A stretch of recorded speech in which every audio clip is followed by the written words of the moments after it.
Prime Minister, you successfully passed the first part of your legislation, but only after 6 months of mass protests that have left this country so divided. Israel's president has actually warned of the danger of civil war. Was it worth it? There won't be civil war, I guarantee you that.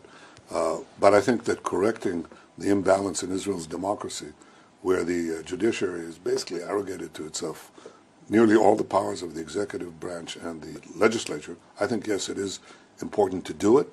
I think when the dust settles, people will see that Israel's democracy has been strengthened and not weakened. And I think people's fears that have been stoked and wept up, I think they'll subside and they'll see that Israel is just as democratic as it was before and even more democratic. If Israel's Supreme Court strikes down your legislation, will you abide by their ruling? I think we have to follow two rules. One is Israeli governments abide by the decisions of the Supreme Court, and at the same time the Supreme Court respects the basic laws, which are the closest thing we have to a constitution. I think we should keep both principles, and I hope we do. So you are committing, if the Supreme Court strikes down this legislation, you will abide by that ruling? Remember what I said. I hope that they don't strike down, because I think we should abide by both rules. And it's a peculiar thing. It would be, in American terms, as though the Supreme Court that is charged with keeping the Constitution would nullify a constitutional amendment as unconstitutional. So it sort of turns on itself, and it doesn't make sense. I hope it doesn't happen. Prime Minister, with respect, to change the American Constitution, it has to be done by consensus. 2/3 of the House, 2/3 of the Senate, 3/4 of the states. This legislation was not passed by consensus, a simple majority. But the Supreme Court in Israel itself said that the basic laws that are passed by a supermajority in the Knesset, or not an incidental majority in the Knesset, is the basis of the Constitution. They call it a Constitution. So every country has its own, quote, Constitution, and by the Supreme Court's own definition, this basic law that they're now dealing with is part of our Constitution. The Israeli military said to me, if reservists do not show up for reserve duty in the long term, there will be damage to the military's readiness. What do you say to Israelis who are worried that the way you've passed this legislation is so divisive, it may actually impact national security? Well, first of all, it wasn't divisive. I mean, I waited for 7 months, as you yourself say, 7 months, to have basically an agreement on a relatively minor part of the reform that we originally put in. And we waited for some buy-in from the other side of the aisle in our parliament, in our Knesset. And finally, when nothing came, they refused to do anything, even the slightest agreement. We passed this thing. That's not doing, that's not rushing ahead with the reforms. It's seeking consensus, which I still seek now. As far as reservists are concerned, look, I think it's unfortunate that you've had reservists being lined up for something that involves a political debate. In America, I think the reservists account for about 1% of the population. In Israel, about half our people. We're a citizens' army, so half our people in the army. You can always mobilize a few thousand people for this or that argument. As it turns out, close to 100,000 reservists signed a petition supporting or refusing to have the position that these few put forward. I just think it's wrong. I think it's wrong to rope in people into a political debate. I think it politicizes the military. I think most people understand that. Most people are opposed to it. And I certainly don't. I think it was important to pass this particular clause that we did in order to make clear that the government does not abide by the dictates of former generals or people in the military or in the military reserves. Because once Israel goes down that path, and former generals can tell you, listen, if you pass this legislation, or if you don't do as we say, we're going to incite military disobedience, then Israel stops being a democracy. That's a real threat to democracy, and I think we can't accept it. You've said that President Biden invited you specifically to the White House at this meeting later in the year. The White House is saying they still haven't decided where and when you're going to meet. What's going on with that discrepancy, and do you feel that the administration is keeping you at arm's length? Well, I'm not going to get into the discussion that I had with President Biden, but I can tell you that I stand by what I said. But I think, look, I think A relationship has its ups and downs, it has its differences, but basically it has its ups. And the best adducement to that fact is what the administration itself says. It says that our relations, the alliance has never been stronger. Our military and intelligence cooperation has never been stronger. It's true. Yeah, we can have our differences. President thought that we should have try to achieve these reforms by consensus. Happy to agree with him. I've tried, and I'm still trying. But I think ultimately it's a decision that is made, as in any sovereign democracy, by the elected officials of Israel, and that's what we're doing. The president has expressed concern not just about these judicial changes, but also about the composition of your government. Your national security minister has convictions for inciting racism, for supporting a terrorist organization. Your finance minister once suggested wiping a Palestinian village off the map. He suggested segregated maternity wards to separate Jews and Arabs. When the president says you have brought extremists into the cabinet, is he wrong? I think a lot of these statements have been walked away by these people since then. They're assuming government, they're assuming responsibility, they're changing their tune, and more importantly, it's not what they say, it's what we do. And what we do is to follow the responsible and tested policies that I've put forward.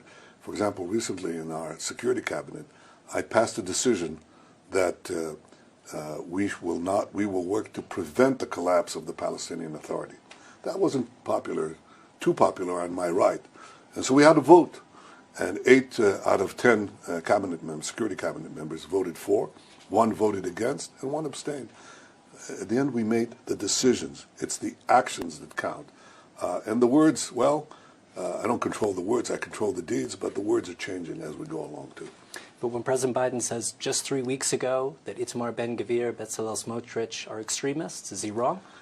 Look, I can quote to you, going back to 20 and some years and more, every time that a center-right and right government is elected, it's the most extremist government in Israel's history. You can Google this. You'll find it. I don't want to say it's interesting, if not amusing. But I think what is important is what is the policy. And my policy is neither extremist nor foolhardy.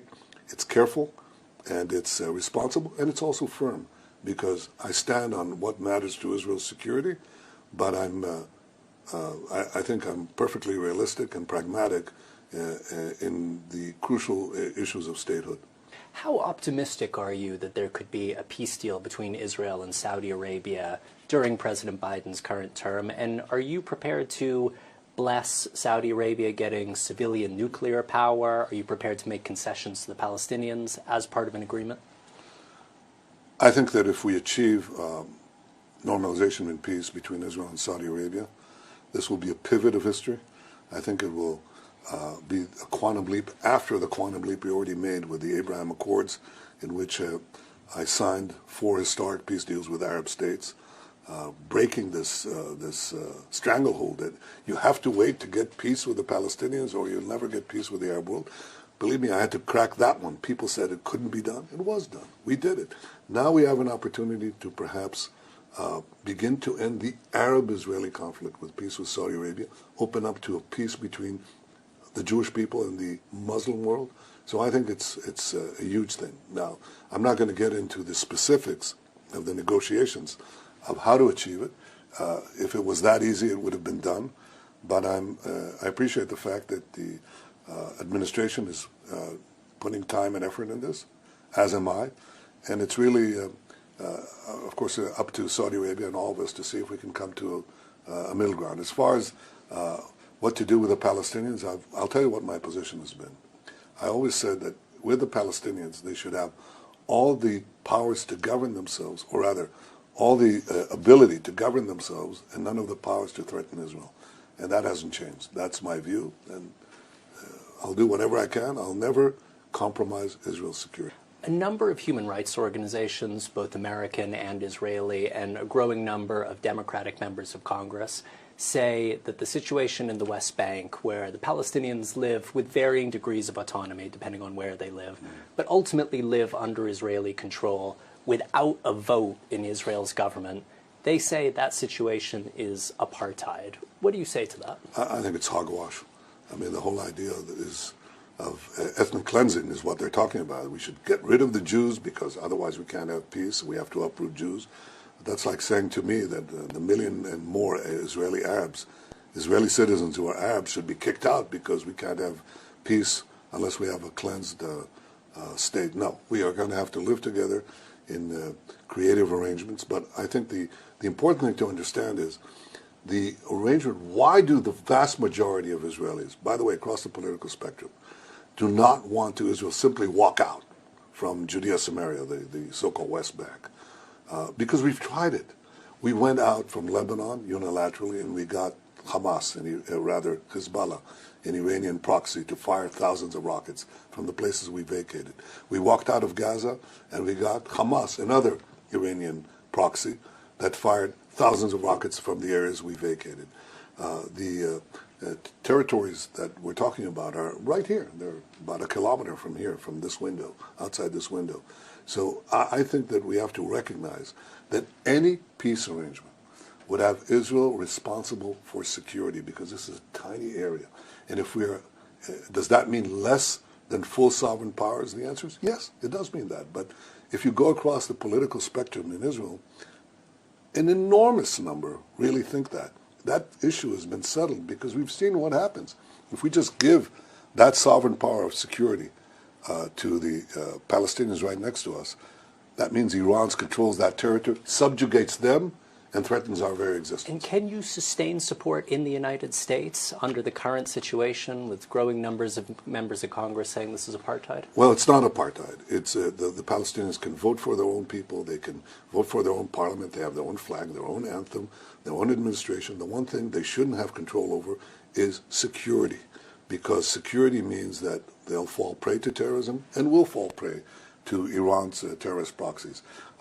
I think that's very different. As I said, the Palestinians should have all the powers to govern themselves, none of the powers to threaten us. That's the realistic solution, which overwhelmingly all Israelis, including liberal Israelis, support. You know who doesn't support it? People who shut their eyes to, to reality, and you're not going to find many. Even in Tel Aviv, where you said, you're going to find most people agreeing with what I said. You've said that negotiations with Iran need to be underpinned by a credible military threat. President Biden has said he is prepared to use force to stop Iran getting a weapon.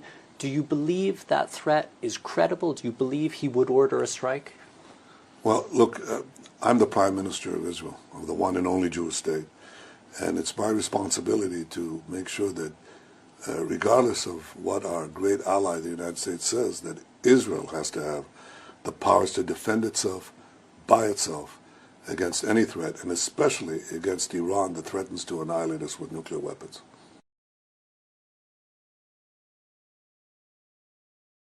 Thanks for watching our YouTube channel. Follow today's top stories and breaking news by downloading the NBC News app.